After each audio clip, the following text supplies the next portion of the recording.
दोस्त परीक्षा पाखे आसुच आउ एबे टाइम आसीगला कि आपण सीरियस हो जाते जो भी समय आपण पाखे अच्छी से समय को आपण किपरि मैनेज करुछ आउ आसुथिबा किछि सप्ताह रे ताकू किपरि प्लान करुछ ताहा ही डिसाइड करिवो एग्जाम रे आपणकर परफॉर्मेंस किपरि हबो। एही वीडियो रे आमे किछि एपरि टिप्स जानिबा जहा आपण ए परीक्षा टाइम रे मिस करिबा को चाहिबे नाही।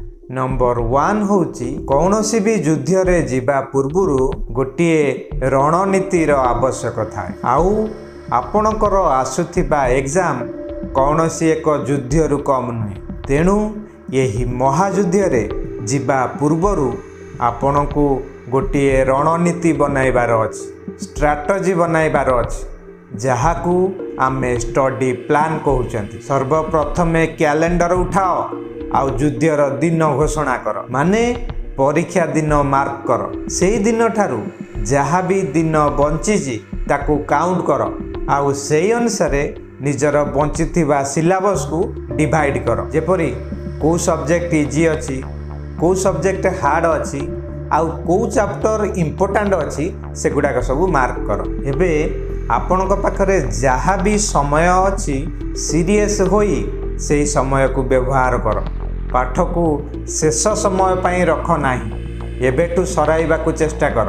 आउ नंबर 2 हला प्रत्येक सब्जेक्ट रु जहाँ अधिक स्कोरिंग चैप्टर अच्छी बा जेउ चैप्टर रु प्रति थर अधिक क्वेश्चन आसुची से चैप्टर को प्रथमे कवर कर। प्रति थर क्वेश्चन आसुथिबा चैप्टर बा इंपोर्टेंट चैप्टर जानिबा पई तुमे प्रीवियस ईयर क्वेश्चन पेपर को बा पूर्व वर्षर क्वेश्चन पेपर को देख। प्रीवियस ईयर क्वेश्चन प्रकृत रे गोटे टूल अटे जहा द्वारा आपण टॉप मार्क स्कोर करि पारिबे। यही प्रीवियस ईयर क्वेश्चन रे तुमे जानि पारिबो केउ प्रकार प्रश्न बा को चैप्टर रु बारंबार अधिक क्वेश्चन आसी थाए एटलिस्ट पूर्वर 5 वर्षर क्वेश्चन को देख आउ जान को चैप्टर आपन को अधिका पढ़िबार अछि आउ अधिका मने रखिबार अछि। आउ नंबर 3 हला जदि आपन को लागुची दिन को 12 घंटा आउ 16 घंटा पढ़ी एग्जाम रे भल स्कोर करि परिबे ताहा भूल अटे। एथिरे आपन इरिटेटेड डिस्ट्रैक्टेड आउ टायर्ड फील करिवो ब्रेन को इन्फॉर्मेशन ऑब्जर्व करने को समय लगे तेणु साइंटिस्ट रिकमेंड करती कि स्टूडेंट्स मानू एका बेले सबू पढ़ा बदल रे किछि समय पढ़ी टिके रेस्ट नबा दरकार जेपरी सोईबा आउ पुणी उठी पढ़ा दरकार माने स्टडी स्लीप स्टडी सेथिलागी आपण खरा बेले खाई सारी 30-40 मिनिट सोई पड़ आउ राति रे मध्य प्रॉपर भाव रे सुओ एटलिस्ट 6 ରୁ 7 घंटा सुओ। यार बहुत फायदा अच्छे आपण जेबे सोईकी उठिबे रिफ्रेश आउ रिचार्ज फील करिवे आउ अधिक अधिक इन्फॉर्मेशन मने रखी पारिबे आउ मध्य पर दिन आपण को रिकॉल करबा को सहज हेबो। आउ जदि भल से न सोई पढ़िबो तो आपण टायर्ड फील करिवो आपण को ब्रेन भल से फोकस करि पारिबो नाही तेणु मने भी रहिबो नाही।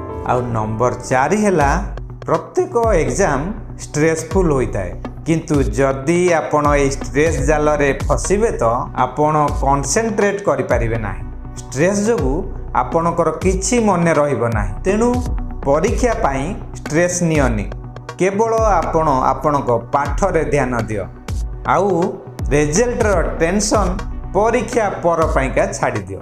यही स्ट्रेस न आसिया पाई मध्य प्रॉपर स्लीप रो आवश्यक अछि आउ मध्य किछि फिजिकल एक्टिविटी जेपरि योग करिबा ध्यान करिबा एक्सरसाइज करिबा यही सब एक्टिविटी को तुम रूटीन रे स्थान दियो। यह द्वारा आपनकर एनर्जी लेवल मध्य इंक्रीज होबो आउ यह द्वारा मध्य आपनकर मेमोरी इंप्रूव करिवो।